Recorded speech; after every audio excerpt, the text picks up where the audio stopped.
हाँ जी, क्या हाल चाल? बढ़िया सब? कैसे सब लोग? एकदम झकास? ठीक है। तो कल हमने क्या पढ़ लिया था? कल हमने ये पढ़ा था कि जब हम किसी भी क्यूवेट के अंदर डीएनए रखकर उसको टेम्परेचर देते हैं, तो टेम्परेचर देने से और टेम्परेचर देने के बाद उसके ऊपर लाइट इंसिडेंट करवाते हैं तो हमें एब्जॉर्बेंस या जो ओडी है वो बढ़ी हुई मिलती है। ठीक है, दैट मीन्स कि जब भी हम टेम्परेचर देंगे तो डीएनए डबल स्ट्रैंडेड से सिंगल स्ट्रैंडेड हो जाएगा और सिंगल स्ट्रैंडेड डीएनए ज़्यादा एब्जॉर्ब करता है लाइट को। क्यों ज़्यादा एब्जॉर्ब करता है हमने कल देख ही लिया था। ठीक है, तो आज हम पढ़ने जा रहे हैं। तो एक एक्सपेरिमेंट करते हैं पहले। तो ये कौन सा कलर आएगा?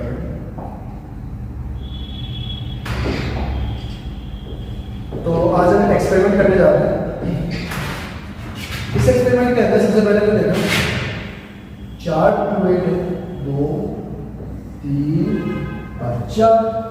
अब इन चारों क्यूवेट के अंदर एक सेम डीएनए सैंपल है।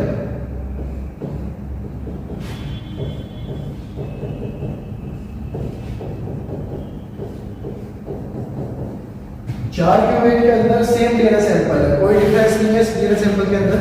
अब हमने क्या किया, फर्स्ट क्यूवेट को हमने रखा, टेम्परेचर दिया कितना 20 डिग्री सेल्सियस। सेकंड हमने क्यूवेट को टेम्परेचर पे रखा है 40 डिग्री सेल्सियस के अंदर। सेल्सियस छोड़ दो।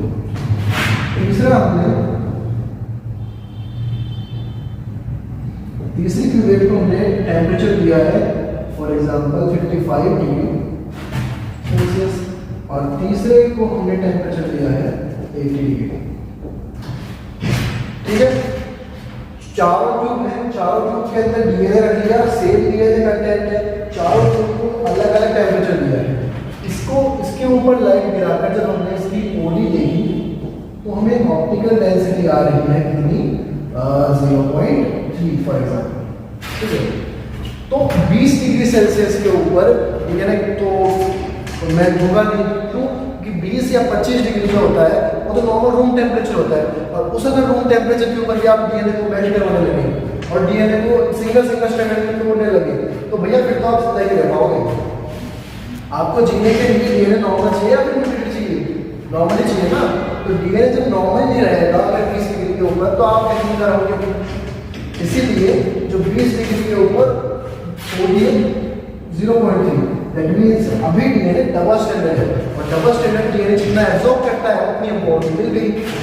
अब हम देखते हैं 40 डिग्री सेल्सियस के ऊपर ऑप्टिकल डेंसिटी जो है वो हो गई 0.4। इसका मतलब क्या है? मतलब जब हमने टेम्परेचर 20 से 40 डिग्री किया, अब जो डीएनए है वो धीरे धीरे मेल्ट होना स्टार्ट हो गया है। ठीक है, डीएनए अब धीरे धीरे धीरे धीरे खुलना स्टार्ट हो चुका है। तो 0.4 आ रही है। जैसे ही हमने टेम्परेचर किया 55 डिग्री तो हमें ऑप्टिकल डेंसिटी आई 0.5 और जैसे ही हमने 80 डिग्री टेम्परेचर दिया तो हमें ऑप्टिकल डेंसिटी आ रही है 1.0। ठीक है, दैट मींस 80 डिग्री के ऊपर जो डीएनए है हमारा वो टोटली अनवाइंड हो चुका है। अब चाहे कितना ही टेम्परेचर हम आगे थे वो आगे नहीं बढ़ेगा। अगर एक डीएनए है फॉर एग्जांपल, एक पूरा डीएनए है, लेकिन धीरे धीरे धीरे धीरे बढ़ता जा रहा है, खुलता जा रहा है। जैसे जैसे खुलता जा रहा है वैसे वैसे इसकी एब्जॉर्बेंस बढ़ती जा रही है, इसके प्यूरिन्स और पेरियोडिक बेसिस ओपन होता जा रहा है तो एब्जॉर्ब लाइट एब्जॉर्ब ज़्यादा कर रहा है। जब लाइट एब्जॉर्ब ज़्यादा कर रहा है और इसका ऑप्टिकल डेंसिटी बढ़ती जा रही है तो धीरे धीरे खुल रहा है, टेम्परेचर बढ़ाते हैं, खुलता है खुलता है खुलता है खुलता है। अब जब दोनों स्ट्रैंड की सेपरेट हो चुकी है एक पर्टिकुलर टेम्परेचर के ऊपर तो ऑप्टिकल डेंसिटी 1.0 हो गई। अब इससे ज़्यादा अगर तुम बढ़ाओगे तो क्या होगा? ठीक है, उससे ज़्यादा बढ़ाने का कोई ऑप्शन नहीं है। ठीक है, तो इससे ज़्यादा अगर टेम्परेचर बढ़ाते हैं तो कोई फर्क नहीं पड़ता। ओके, अब फर्क भी आता है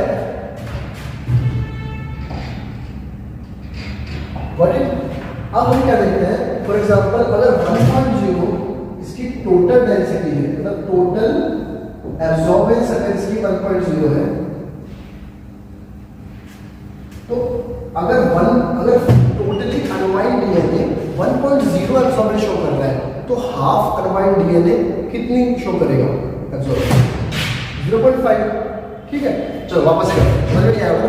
totally unwind DNA 1.0 optical density show कर रहा है, तो हाफ अनवाइंड डीएनए जब वो हाफ में था तो कितनी ऑप्टिकल डेंसिटी शो करेगा? 0.5। चलो नया क्वेश्चन, टोटल अनवाइंड डीएनए अगर 0.6 की ऑप्टिकल डेंसिटी शो कर रहा है तो हाफ अनवाइंड डीएनए कितनी करेगा ऑप्टिकल डेंसिटी शो? 0.3। वापस से, टोटल अनवाइंड डीएनए अगर 0.8 की ऑप्टिकल डेंसिटी शो कर रहा है तो हाफ अनवाइंड डीएनए कितने की ऑप्टिकल डेंसिटी शो करेगा? 0.5 की। ऑब्वियस सी बात है, तो 0.5 यहाँ पर वो ऑप्टिकल डेंसिटी है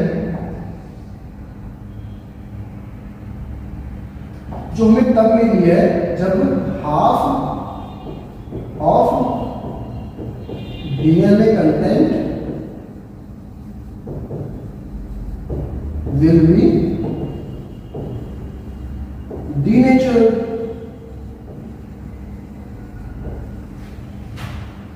कि जब हाफ डीएनए कंटेंट डीनेचर हो गया तो उस टाइम पर जो ऑप्टिकल डेंसिटी थी वो 0.5 थी। अब हम पकड़ते हैं टेम्परेचर, ठीक है, कि ऐसा temperature, the temperature at which half of DNA content will be separated or will be denatured is called as TM temperature। ये कहलाता है TM temperature।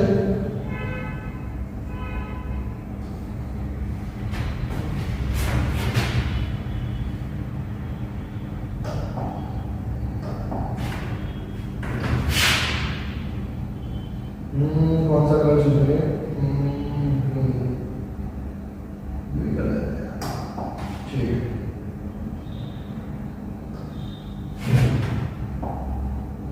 ठीक है। सो ऐसा टेम्परेचर जिसके ऊपर हाफ डीएनए अनवाइंड हो जाएगा, half of DNA content will be unwinded और denatured is called as TM temperature. That means TM temperature के ऊपर ओडी जो होगी वो आधी होगी, जितनी टोटल ऑप्टिकल डेंसिटी हमें मिल रही है। जब टोटल डीएनए अनवाइंड हो रहा है उस टाइम पर जो हमें ऑप्टिकल डेंसिटी मिल रही है वो ऑप्टिकल डेंसिटी टीएम टेम्परेचर के ऊपर हाफ होगी। ठीक है, मतलब हाफ डीएनए ही उसके अंदर डीनेचर्ड होगा। सो टीएम टेम्परेचर क्या है? The temperature at which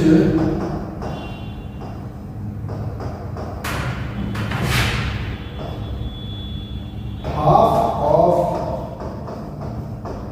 DNA content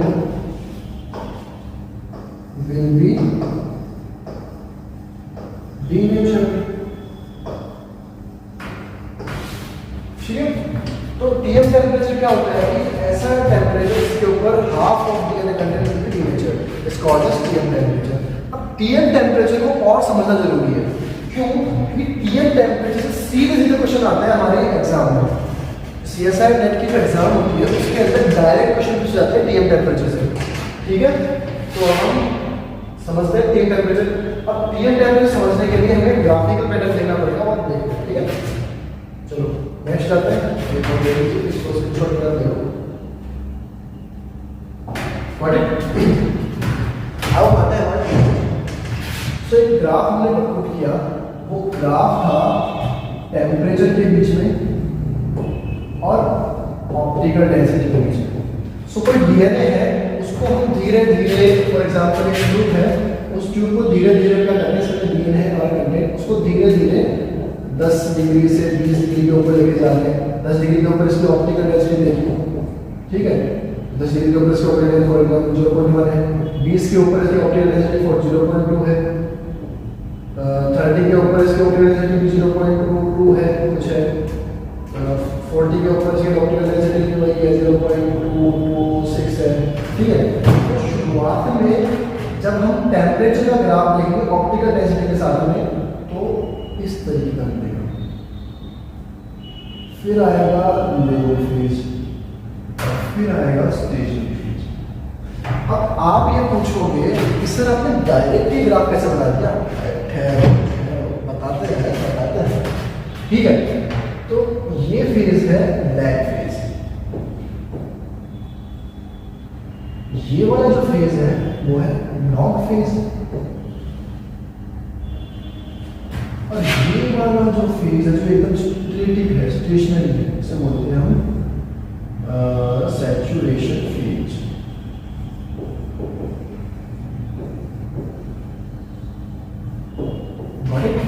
अब 40 के बाद हम गए 50 के ऊपर, 50 से 60, 60 से 70, 70 से 80, ठीक है। अब हम क्या करते हैं 50 के ऊपर, ये हमें मिल रही थी अलग अलग पहले थे तो हम कंफ्यूज हो जाएंगे बात में, इस सांस कहाँ से गया। 50 डिग्री के ऊपर जो ऑप्टिकल डेंसिटी हमें मिल रही है वो है 0.3। 60 के ऊपर जो ऑप्टिकल डेंसिटी हमें मिल रही है वो है 0.4, और 70 के ऊपर जो हमें ऑप्टिकल डेंसिटी मिल रही है वो है 0.5। 80 के ऊपर भी हमें 0.5 मिल रही है, इसको 0.6 कर लेते हैं, 0.6 मिल रही है।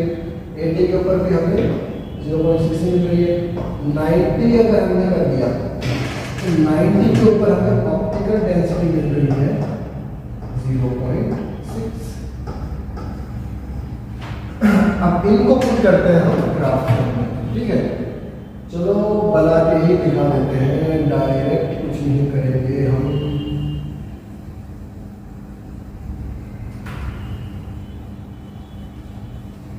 कोई अभी सैचुरेशन नहीं, कुछ नहीं है, बना के ही दिखाएंगे हम आपको, ठीक है। ओके, तो सबसे पहले 10, 20, 30, 40, 50, 60, 70, 80 और 90, ठीक है। तो टेम्परेचर था। अब ऑप्टिकल डेंसिटी के ऊपर आते हैं।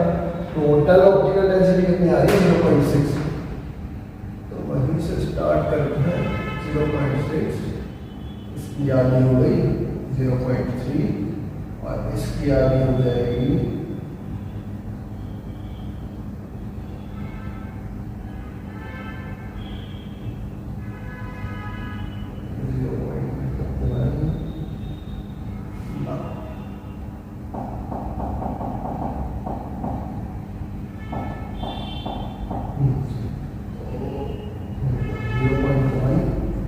0.2,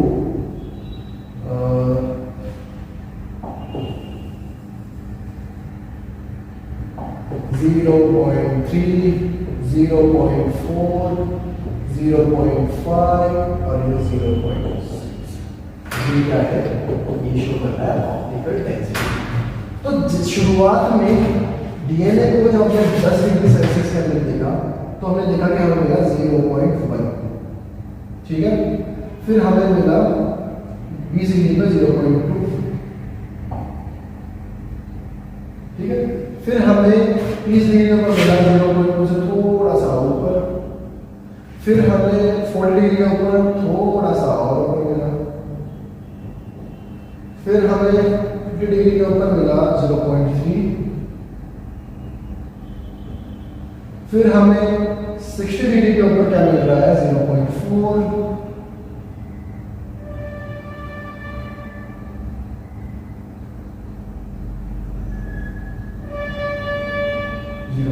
मिल रहा है। अब हमें 70 के ऊपर मिल रहा है 0.6, तो सीधा यहां तो मिलाते हैं।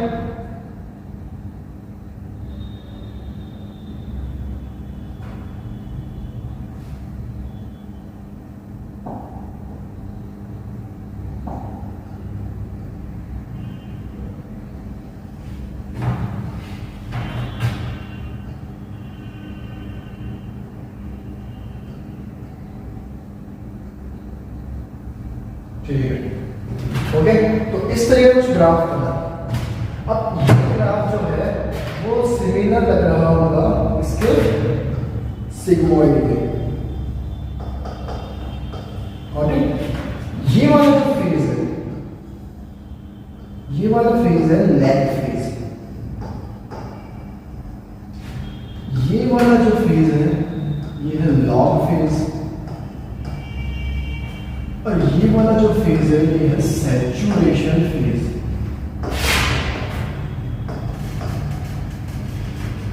ओके, तो जब भी हम optical density of A DNA की बात करते हैं तो optical density of A DNA को जब टेम्परेचर के साथ देखते हैं, कर्व देखते हैं, तो हमें सिग्मोइड कर्व आता है। ठीक है, तो इस टाइप का कर्व आएगा। ठीक है, इसे करा तो कुछ सिग्मोइड टाइप का कर्व आता है। तो अब हमने क्या देखा, इसका लैग फेज हमें क्या शो करके जा रहा है, लैग फेज इसके अंदर हमें शो करके जा रहा है कि जो लैग फेज हम शो करके जा रहा है कि 10 से लेकर जो 40 डिग्री तक का जो टेम्परेचर है, उस टेम्परेचर के ऊपर डीएनए डबल स्ट्रैंडेड ही है।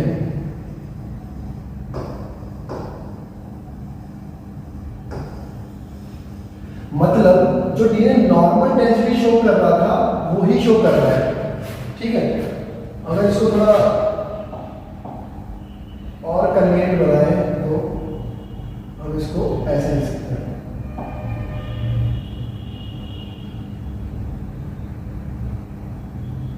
ठीक है,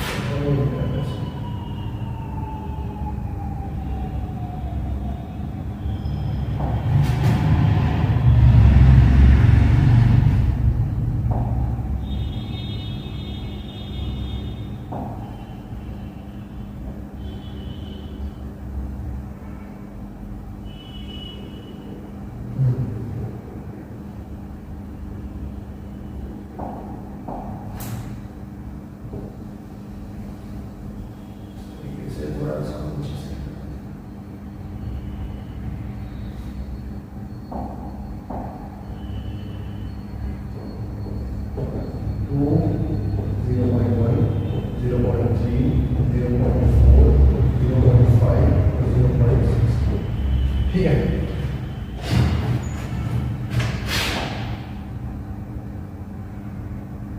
तो जब हमने ऑप्टिकल डेंसिटी ली अलग अलग टेम्परेचर के ऊपर एक पर्टिकुलर डीएनए के लिए, ठीक है, तो हमने क्या देखा कि 10 डिग्री के ऊपर 0.1 की हमें डेंसिटी मिल रही है, ऑप्टिकल डेंसिटी मिल रही है। 20 डिग्री के ऊपर 0.2 की ऑप्टिकल डेंसिटी मिल रही है।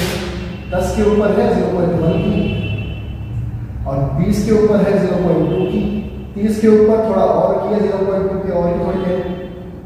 ठीक है, 40 तक जो ऑप्टिकल डेंसिटी है वो 0.2 के आसपास ही मिल रही है। ठीक है, 50 के ऊपर जो ऑप्टिकल डेंसिटी है वो बढ़ने लगी, 0.3 पर आ गई। 60 के ऊपर जो ऑप्टिकल डेंसिटी है वो चली गई 0.5 पर। 70 के ऊपर जो ऑप्टिकल डेंसिटी थी वो पहुंच चुकी 0.6 के ऊपर। और जब 70 के ऊपर जब 0.6 के ऊपर ऑप्टिकल डेंसिटी पहुंच चुकी, तो अब क्या होगा कि अगर हम कितना भी टेम्परेचर बढ़ा लें, अब ये टेम्परेचर जो है इसकी ऑप्टिकल डेंसिटी को और ज़्यादा नहीं बढ़ा पाएगा। क्यों? क्योंकि अब डीएनए 100% वो हो चुका है, वो हो चुका है, मतलब इसको 100% डीनेचर हो चुका है। और 100% डीनेचर होने के बाद में अब क्या होगा कि अब और कोई ऑप्शन नहीं है। क्यों? क्योंकि लैग फेज में शो कर रहा है कि डीएनए डबल स्ट्रैंडेड है, और जब तक डीएनए डबल स्ट्रैंडेड है तब तक वो अपनी नॉर्मल ऑप्टिकल डेंसिटी शो कर रहा है। ठीक है, और जब DNA normal optical density show कर रहा है डबल स्ट्रैंडेड के ऊपर, उसके बाद में जैसे जैसे टेम्परेचर हमने 40 डिग्री के पार किया, तो अब लैग फेज हमें शुरू लगता है कि डीएनए डीनेचुरेशन स्टार्ट हो गया है। ओके, दैट मींस डीएनए का जो डीनेचुरेशन है वो भी स्टार्ट हो चुका है। धीरे धीरे डीएनए ऐसे अनवाइंड होना स्टार्ट हो गया, उसकी ऑप्टिकल डेंसिटी धीरे धीरे करके बढ़ने लगी है। सैचुरेशन फेज हमें ये शो करके जा रहा है कि अब डीएनए 100% डीनेचर हो चुका है। और जब डीएनए 100% डीनेचर हो चुका है, तो अब कोई ऑप्शन नहीं है कि कितने भी आप उसको टेम्परेचर दे दो, वो अपनी ऑप्टिकल डेंसिटी नहीं बढ़ाएगा। क्यों नहीं बढ़ाएगा? क्योंकि डीएनए के अंदर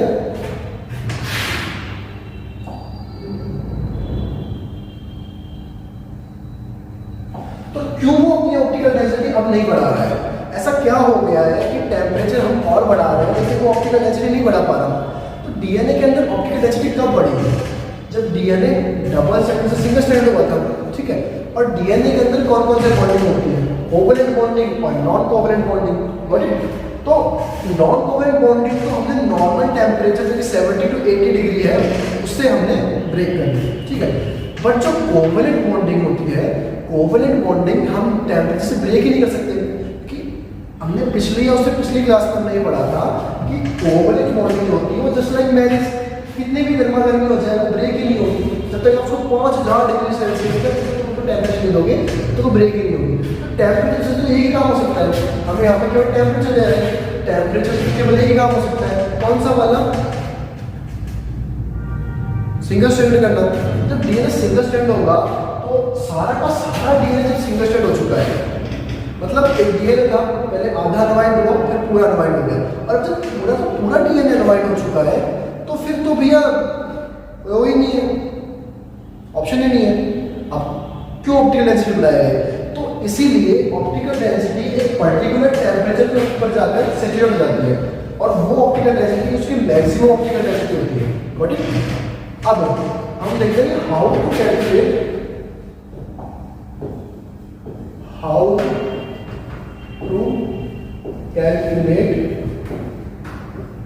पीएम टेम्परेचर,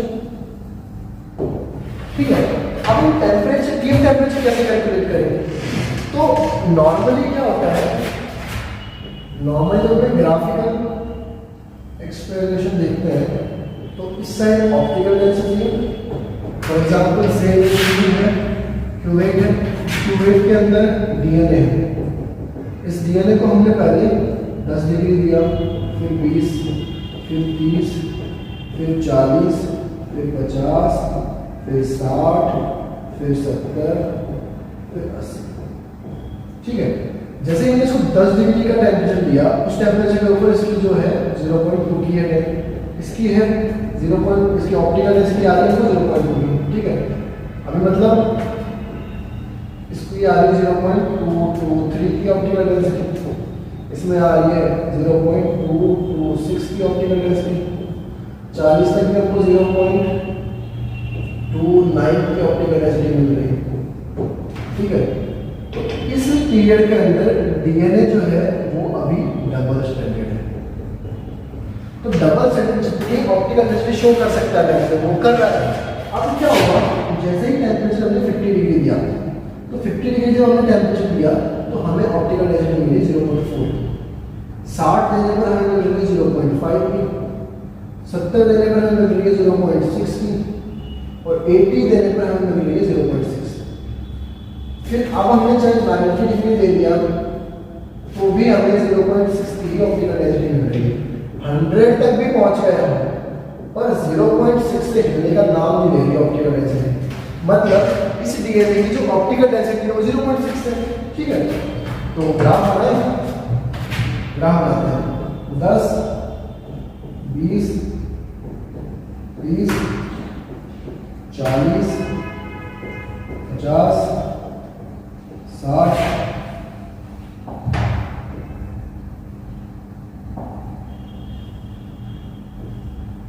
70, 80,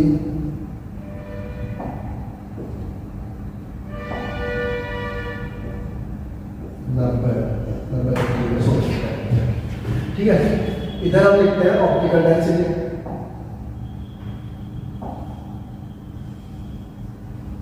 तो 0.1,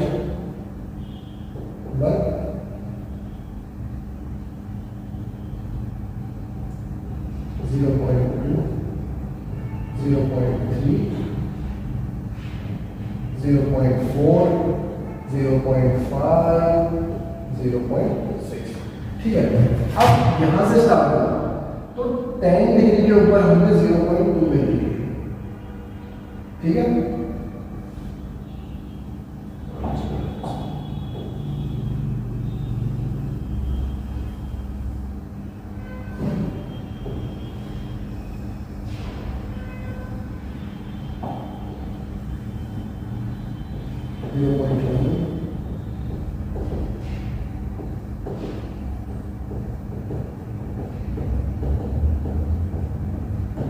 ठीक है, तो 10 डिग्री के ऊपर हमें 0.2 मिल रही है, 20 के ऊपर भी 0.2 के आसपास, 30 के ऊपर भी 0.2 के आसपास है, 40 के पास 3 के आसपास पहुंच चुकी है, ठीक है। 5 के ऊपर हमें मिल रही है, 50 डिग्री के ऊपर हमें मिल रही है 0.4 की,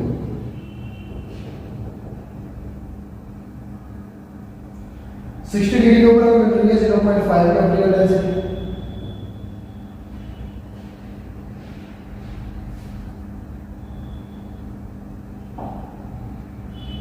इस जगह 70 के ऊपर हमें मिल रही है 0.6 की ऑप्टिकल डेंसिटी।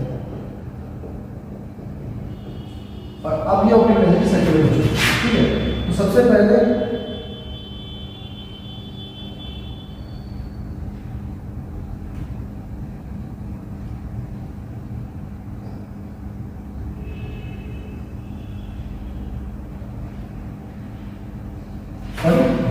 तो अब इसके बाद में चाहे हम कितना ही बढ़ा लें, हमको मिल रही है कितनी 0.6 की ऑप्टिकल डेंसिटी। तो मैक्सिमम सबसे पहले हम ये देखेंगे टीएल टेम्परेचर पता करने के लिए कि मैक्सिमम ऑप्टिकल डेंसिटी हमें कौन से टेम्परेचर पे ऑब्जर्व हुई है। किस पे ऑब्जर्व हुई है? 70 के ऊपर। 70 जो टेम्परेचर है उसके ऊपर डीएनए टोटली नेचर हो चुका है। अब इसके बाद में ये डीएनए आगे और ज्यादा डीनेचर नहीं होगा, ठीक है। तो इसके ऊपर हमें मैक्सिमम ऑप्टिकल डेंसिटी मिल चुकी है कितनी? 0.6। अब क्वेश्चन ये है कि जब 60 पर डीएनए टोटली मेल्ट हो जाता है, सॉरी 70 डिग्री के ऊपर, 70 डिग्री सेल्सियस के ऊपर जब डीएनए टोटली मेल्ट हो जाता है तो डीएनए तो आधा डीएनए मेल्ट होने के लिए कितना टेम्परेचर लगेगा? सोचो कि पूरा डीएनए जब 70 डिग्री के ऊपर मेल्ट हो रहा है तो आधा डीएनए कितने टेम्परेचर के ऊपर मेल्ट होगा? सोचो लगाओ दिमाग कि टोटल डीएनए, वापस मैं क्वेश्चन दोहरा देता हूं कि टोटल डीएनए जब 70 डिग्री के ऊपर मेल्ट होता है, ठीक है, टोटल डीएनए जब 70 डिग्री के ऊपर मेल्ट हो रहा है तो हाफ ऑफ द डीएनए अगर मेल्ट करवाना है हमें तो हमें कितना टेम्परेचर चाहिए? इसका जवाब मुझे दीजिए, मुझे नहीं मतलब अपने मन में सोच कर रखो, ठीक है, कि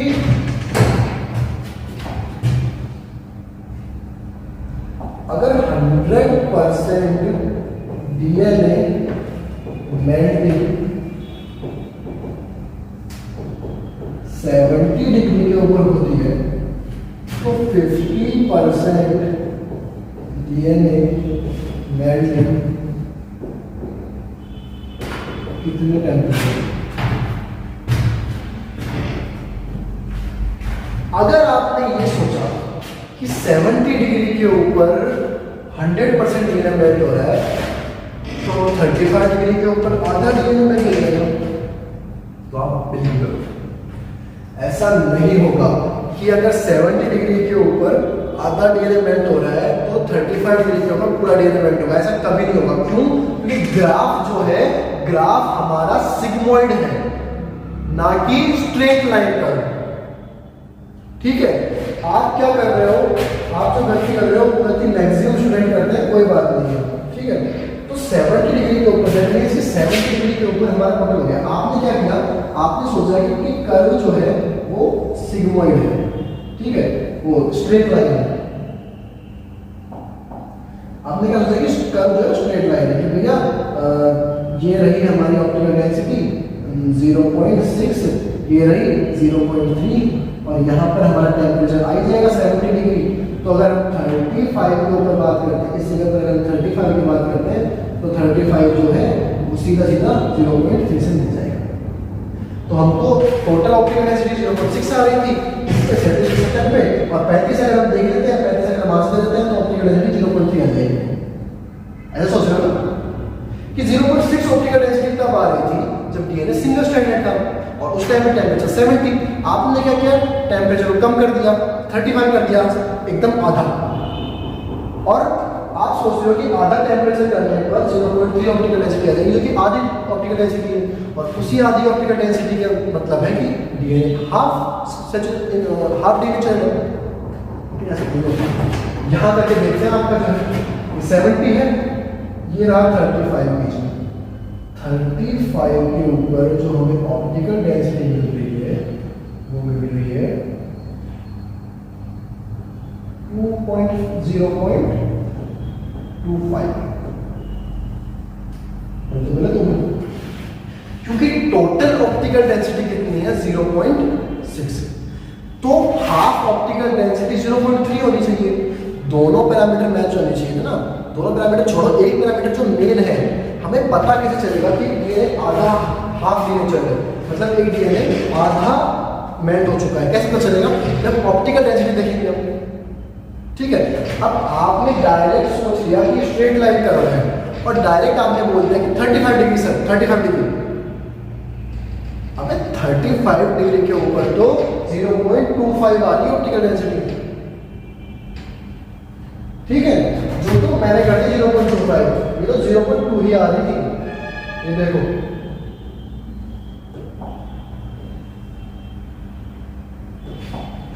आधा जो 35 डिग्री जो आपने टेम्परेचर चूज किया उसके ऊपर तो 0.2 आ रही है, 0.2 आ रही है।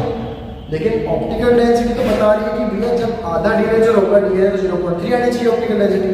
तो आपने तो गलत चूज कर लिया, गलत करके आओगे एग्जाम के लिए, क्योंकि एक क्वेश्चन तो ये होगा, एक ऑप्शन जरूर होगा ये 35 डिग्री, 35 डिग्री सेल्सियस इसका टीएम टेम्परेचर है, ये ऑप्शन जरूर होगा, और आप वही करके आओगे, और ये सबसे बड़ी गलती होगी आपकी। क्यों? अब हम देखते हैं, क्योंकि अगर आपको टीएम टेम्परेचर पता करना है, आपको टीएम टेम्परेचर पता करना है किसी पर्टिकुलर डीएनए का, तो आप क्या करोगे मैं वो बताता हूँ आपको। ठीक है, तो ये सब मैं बता देता हूँ।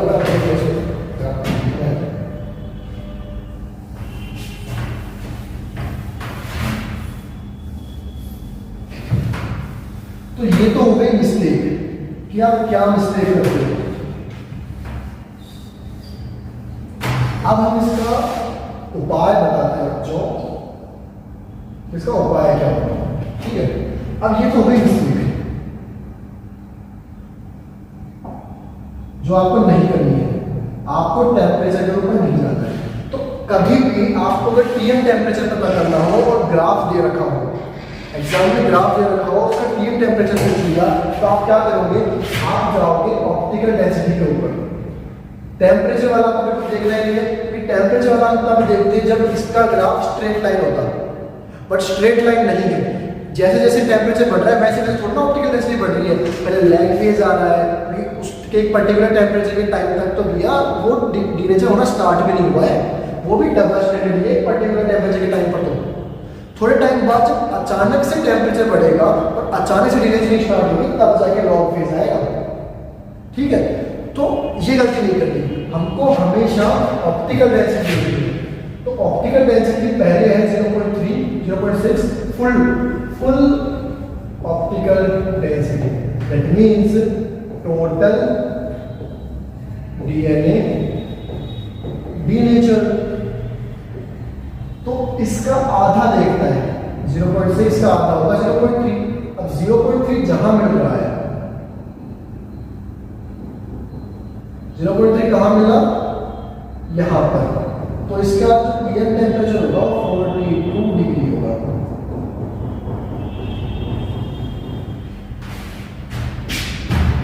ठीक है, तो हमने कैसे निकाला, चलो शुरू से रिवाइज करते हैं। ठीक है, चलो शुरू से रिवाइज करते हैं।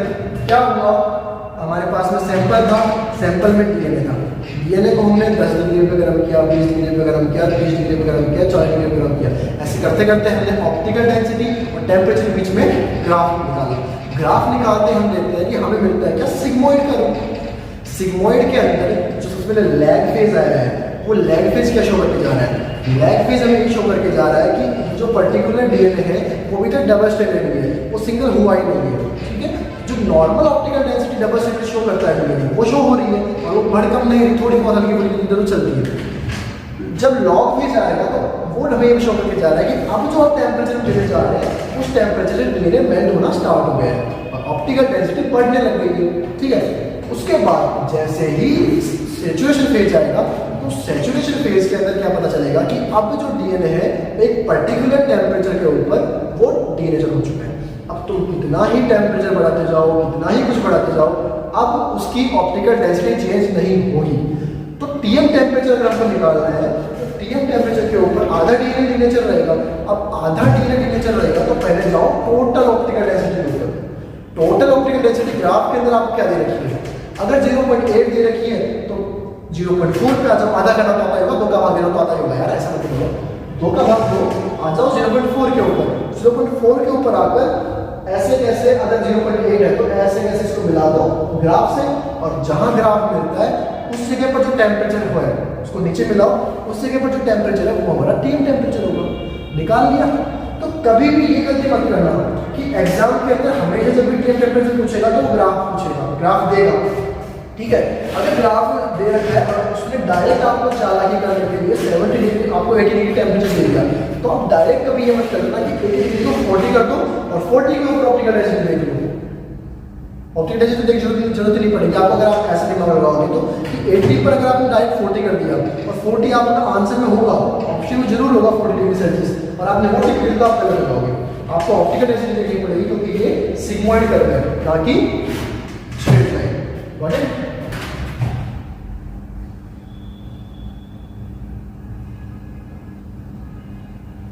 चलो अब आगे बढ़ते हैं।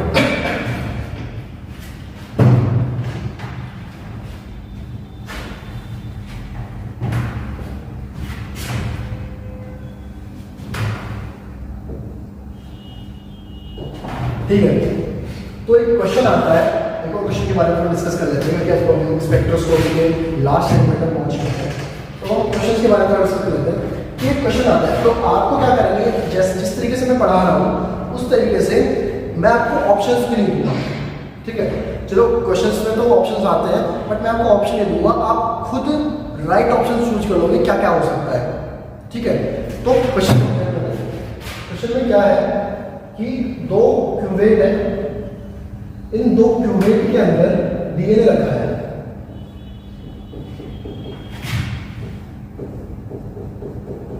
और ये जो दोनों डीएनए है ये दोनों डीएनए डिफरेंट है।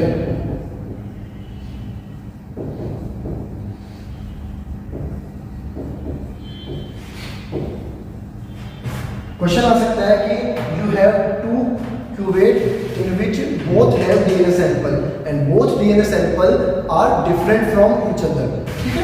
दोनों जो DNA सैंपल्स हैं वो एक दूसरे से डिफरेंट है, ठीक है। अब नीचे आपको ग्राफ दिया होगा, सो 3 बड़ा अच्छा रहेगा, 3 DNA सैंपल है और तीनों के जो DNA सैंपल है वो डिफरेंट है एक दूसरे से। अब एक ग्राफ दिया होगा, उस ग्राफ के अंदर क्या होगा,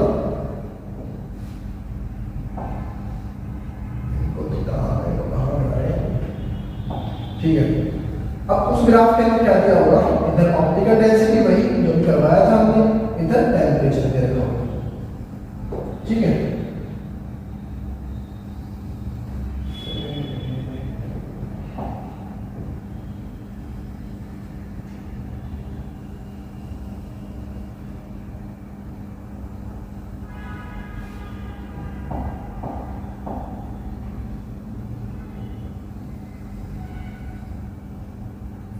चेंज कर लेते हैं आपको भी।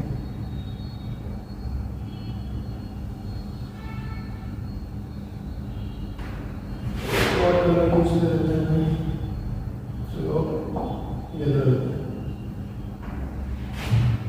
दिखेगा यार, चलो ठीक है।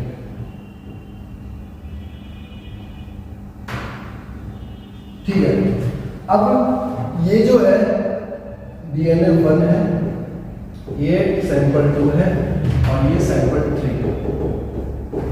फर्स्ट सैंपल जो है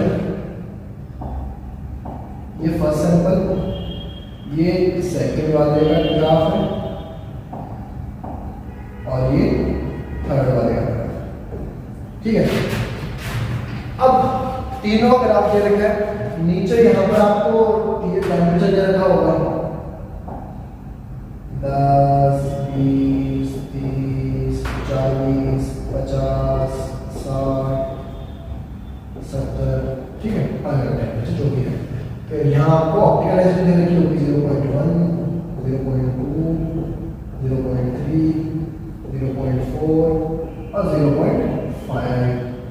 ठीक है, अब आपको क्या करना है, जैसे 0.5 ऑप्टिकल डेंसिटी पर ये सैचुरेट हो चुका है, मतलब 0.5 ऑप्टिकल डेंसिटी वो ऑप्टिकल डेंसिटी है, फिर वो एब्जॉर्बेंस है जब जो डीएनए तब शो करेगा जब डीएनए टोटली अनवाइंडेड है। अब डीएनए क्या हुआ, पूरा अनवाइंडेड है। ठीक है, अब सीधा जाओ ऑप्टिकल डेंसिटी के हाफ के ऊपर।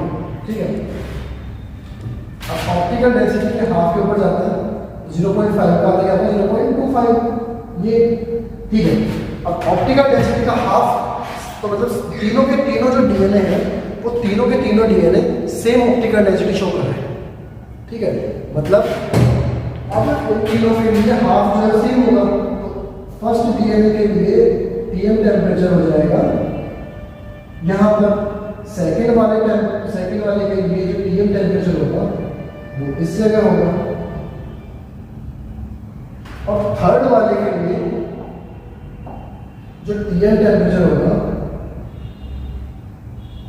वो आएगा यहाँ।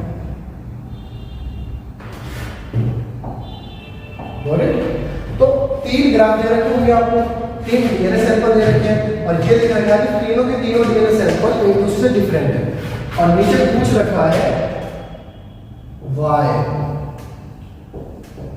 और ये पूछ रखा होगा कि चूज द करेक्ट ऑप्शंस। ठीक है, नीचे आपको कुछ ऑप्शन दे रखे होंगे, उन ऑप्शंस में से जो करेक्ट ऑप्शन होगा वो आपको बताना होगा। ठीक है, तो अब मैं आपको ऑप्शन नहीं देने जा रहा। ठीक है, मैं आपको बिल्कुल भी ऑप्शन नहीं देने जा रहा, ये क्वेश्चन दे रखा है, इस क्वेश्चन से ही हम ऑप्शंस बनाएंगे अपने दिमाग से। ठीक है, कैसे बनाएंगे, चलो बना दो। ठीक है, तो सबसे पहले क्या करेंगे, सबसे पहले हमने देखिए आपको ग्राफ दे रखा है, तो अपना सबसे पहला काम क्या है, हमको ग्राफ दे रखा है। ठीक है, और जब ग्राफ दे रखा है तो सबसे पहला काम क्या है, ग्राफ में टीम टेम्परेचर निकालना, इसलिए दे रखा होगा।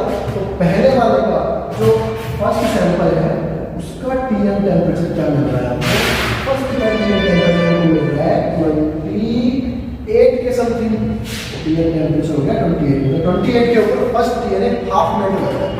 ठीक है, सेकंड वाला देखते हैं, सेकंड का हमें टीएम टेम्परेचर क्या मिल रहा है, सेकंड का हमें टीएम टेम्परेचर मिल रहा है 41।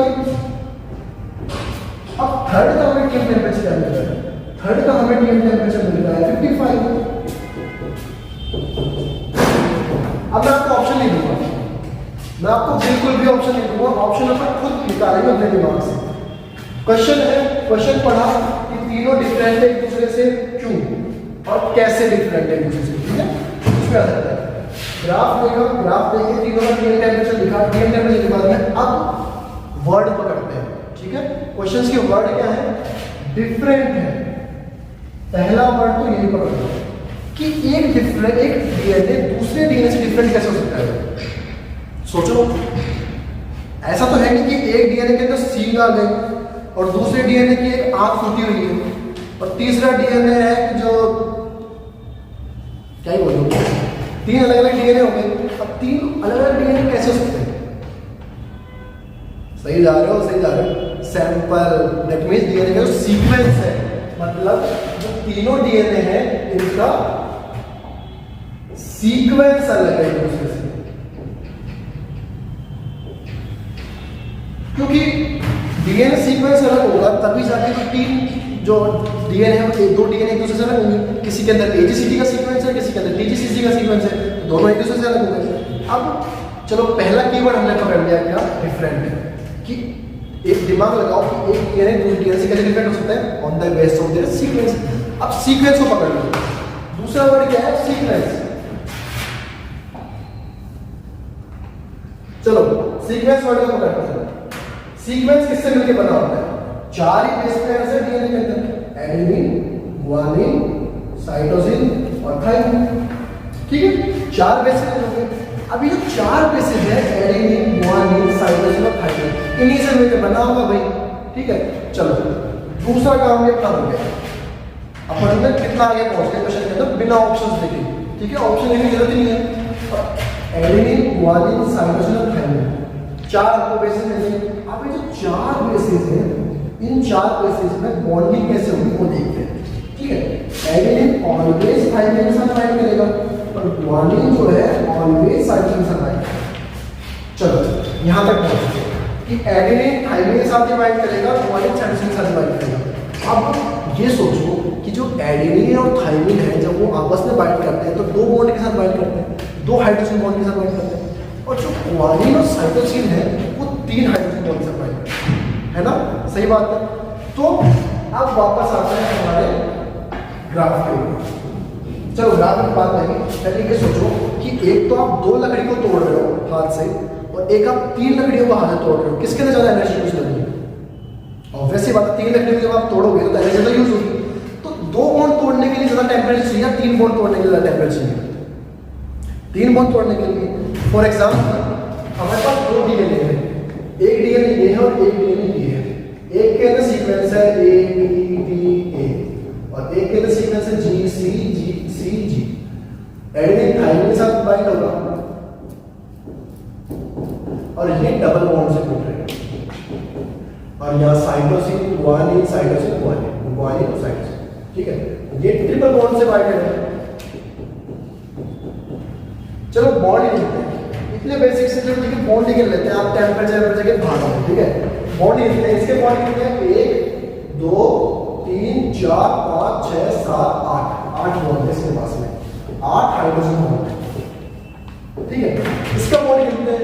1 2 3 4 5 6 7 8 9 10 11 12, इसके पास 12 हाइड्रोजन बॉन्ड।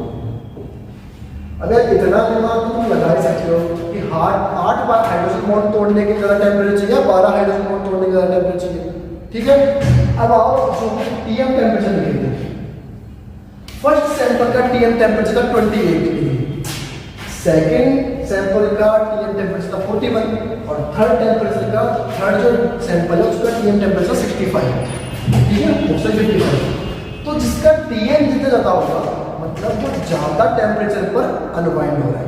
ठीक है, तो 28 जो पहला सैंपल है वो केवल 28 पर ही अनवाइंड हो गया, आधा तो 28 पर ही अनवाइंड हो गया भाई वो।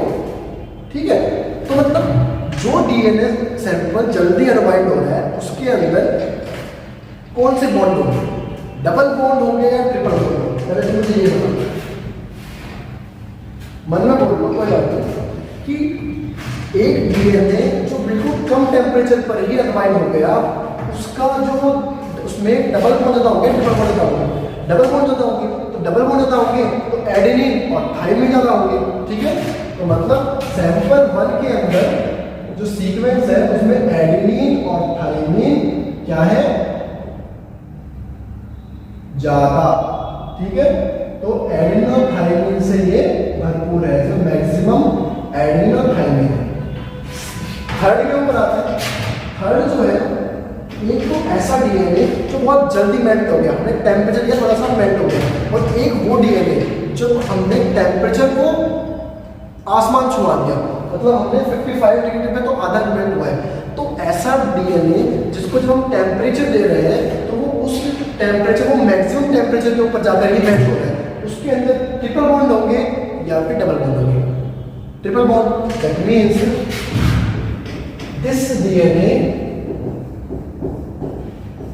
rich in guanine and cytosine।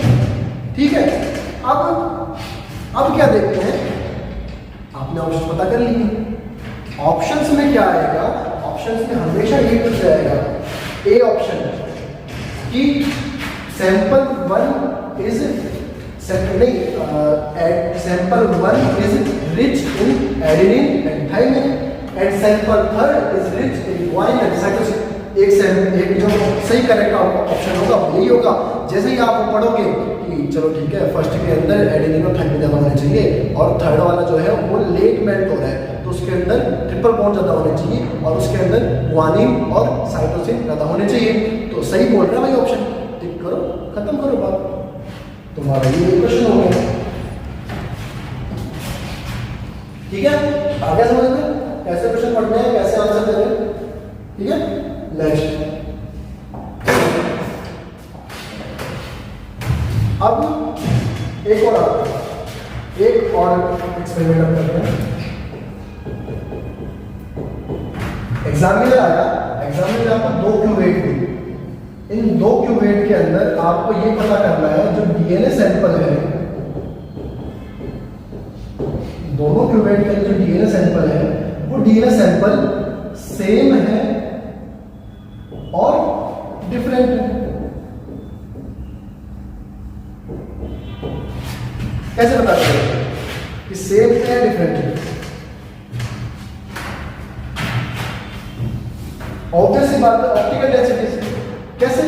Optical density का जो ग्राफ होगा, अगर फॉर एग्जांपल ग्राफ तो जाना ही नहीं इसके अंदर, ठीक है, हम जाएंगे ग्राफ पर। पहले का जो ऑप्टिकल डेंसिटी है वो अगर इक्वल है, फर्स्ट की जो ऑप्टिकल डेंसिटी है वो अगर इक्वल है सेकेंड की ऑप्टिकल डेंसिटी से, दैट मीन्स दोनों का जो सीक्वेंस है वो सीक्वेंस सेम है। ठीक है, क्यों?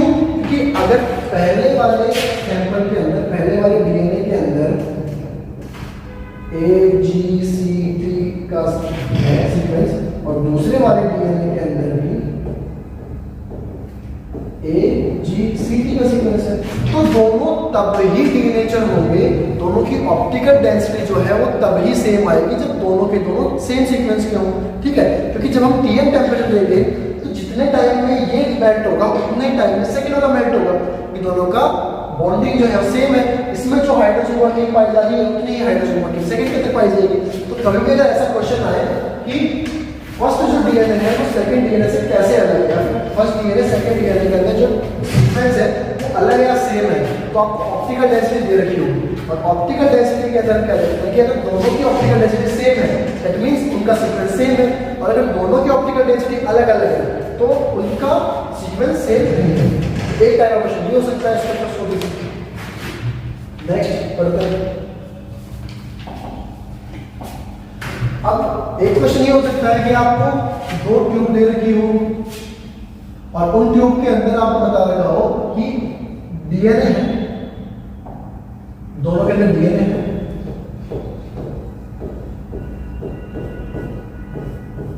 नाउ डीएनए जो है वो विच डीएनए, मतलब कौन सा वाला डीएनए जो है वो मिसमैच है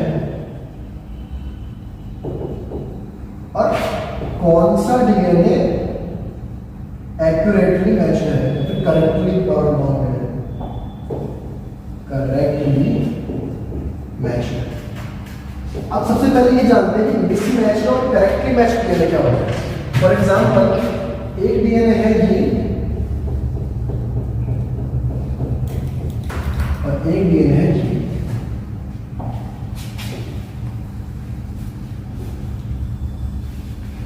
यहां पर जो बेसिस है AGCT, TAGCT, मान लो TCGA, तो ऊपर की साइड डीएनए के दोनों स्ट्रैंड का जो बेसिस है वो परफेक्टली कॉम्प्लीमेंट्री एक दूसरे के, तब जाकर तो वो दोनों सीक्वेंस एक दूसरे कॉम्प्लीमेंट्री होंगे और एक ही डीएनए सीक्वेंस होगा और परफेक्टली मैच होगा। इसे बोलेंगे परफेक्टली मैच।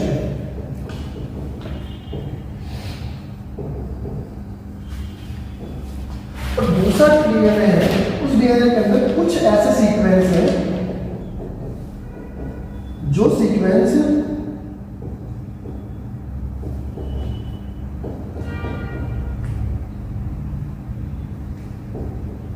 एक दूसरे से कॉम्प्लीमेंट्री नहीं है, तो वो परफेक्टली एक दूसरे से मैच नहीं होंगे।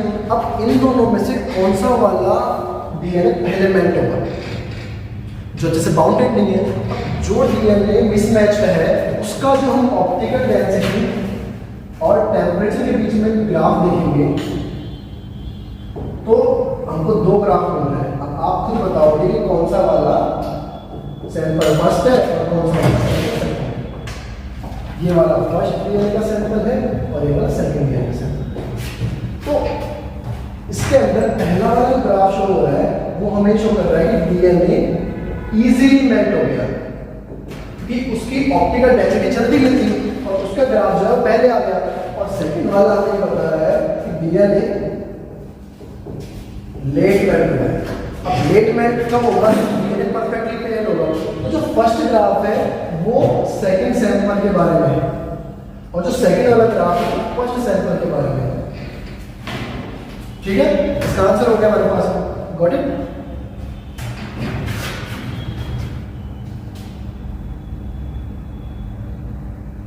ठीक है, तो स्पेक्ट्रोस्कोपी कंप्लीट हो गई। अब हम आते हैं एक लास्ट टॉपिक के ऊपर, इसका नाम है स्ट्रिंजेंसी।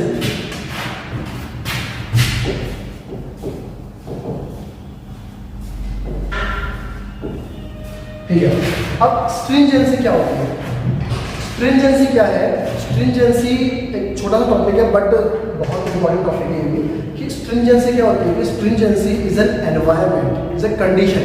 अगर मैं फिर हम इसकी स्टेटमेंट के ऊपर चर्चा करेंगे। That is stringency is a condition that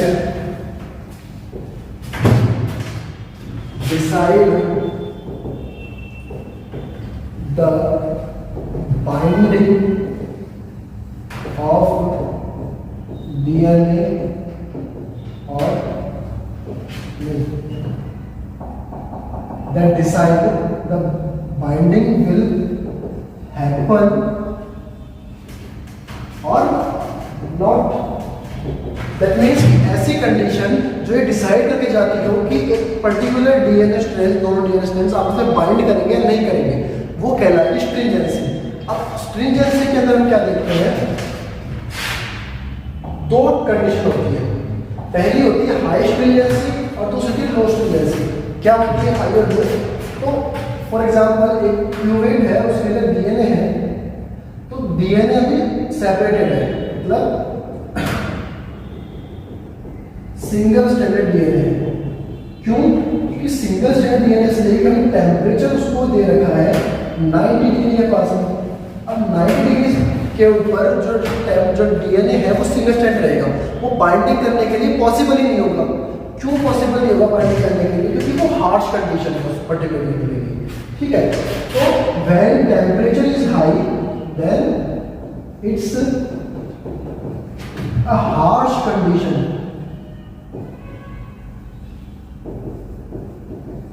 for binding.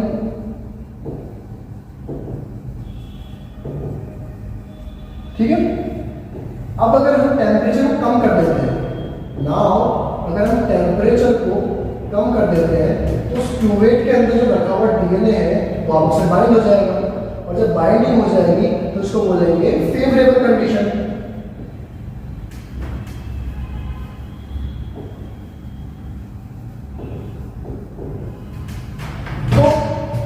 Harsh condition को हम बोलते हैं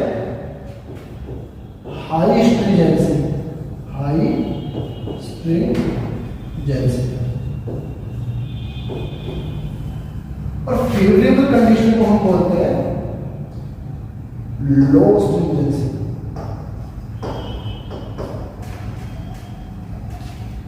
ठीक है, मतलब हाई स्ट्रिंजेंसी ऐसी कंडीशन होती है जो कि डीएनए को आपस में बाइंड करने या फिर बाइंडिंग को फेवरेबल नहीं करके जाती। ठीक है, is called as high stringency, that mean harsh condition. और जो फेवरेबल कंडीशन होती है वो लो स्ट्रिंजेंसी कहलाती है। दैट मींस जब वो डीएनए दैट मींस कि डीएनए को वो बाइंड करने के लिए फेवरेबल कंडीशन शो करी जाएगी। अब एक लास्ट टॉपिक है हमारा, वो है कि सॉल्ट का इफेक्ट क्या पड़ता है डीएनए पे। तो सॉल्ट के अंदर हमारा topic effect of salt on DNA. अब सॉल्ट के अंदर क्या होता है? सॉल्ट के अंदर होता है NaCl, Na+ और Cl-। और डीएनए जो होता है वो नेगेटिवली चार्ज होता है। तो डीएनए की जो बैकबोन होती है इस वाले की भी और नीचे वाले स्ट्रैंड की जो डीएनए की जो बोन है वो नेगेटिवली चार्ज है। यहाँ पर सॉल्ट के पास Na+ है अब क्या करेगा सॉल्ट, अब आपको मैंने इलेक्ट्रिसिटी फोर्स पढ़ाई दिया, ये नहीं बताऊंगा मैं पॉजिटिव नेगेटिव अट्रैक्ट होगा। Na प्लस यहाँ आके बाइंड करेगा, Na प्लस यहाँ आके बाइंड करेगा, Na प्लस यहाँ आके बाइंड करेगा, यहाँ आके बाइंड करेगा।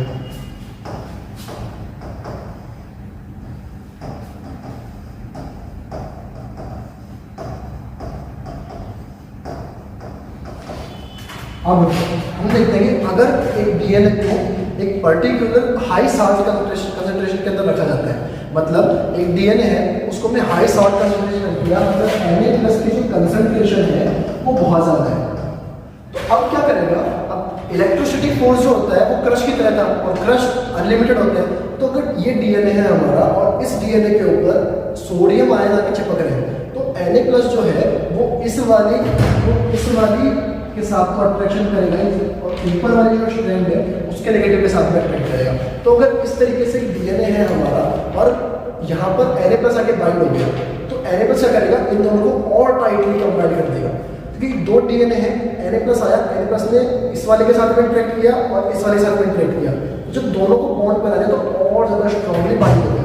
तो पहले क्या था, जब Na+ कम था,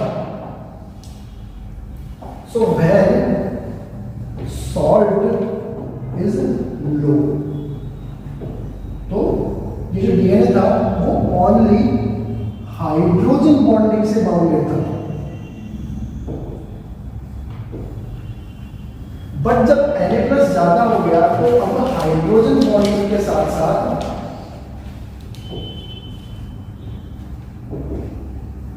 इलेक्ट्रोस्टैटिक फोर्स भी आ गया। ये जो डीएनए थे इस तरीके से, ये जो डीएनए है पहले इस तरीके से लूज भी थे, अब अगर Na+ यहाँ आ जाए इस साइड और वो दोनों के ऊपर फोर्स लगाए, दोनों के ऊपर अट्रैक्शन फोर्स लगाए, तो ये और पास में आके और स्ट्रॉन्ग होकर ऐसे कमिट हो जाएंगे। ठीक है, तो हमने क्या देखा, Na+ ज्यादा आते ही ये दो फोर्स के साथ में और ज्यादा स्टेबल हो गया। तो यहाँ पर बॉन्डिंग को कौन प्रमोट करके जा रहा है, that means high salt promotes bonding and low salt concentration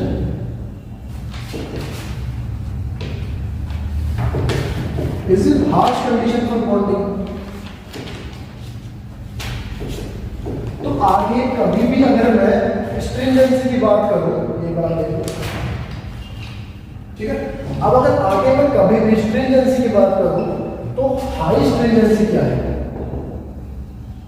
high stringency क्या है, हाई स्ट्रिंजेंसी का मतलब है टेम्परेचर हाई हो, क्योंकि टेम्परेचर ज्यादा होगा तो बॉन्डिंग जो है तो हार्श कंडीशन होगी और हार्श कंडीशन होगी तो बॉन्डिंग नहीं हो पाएगी।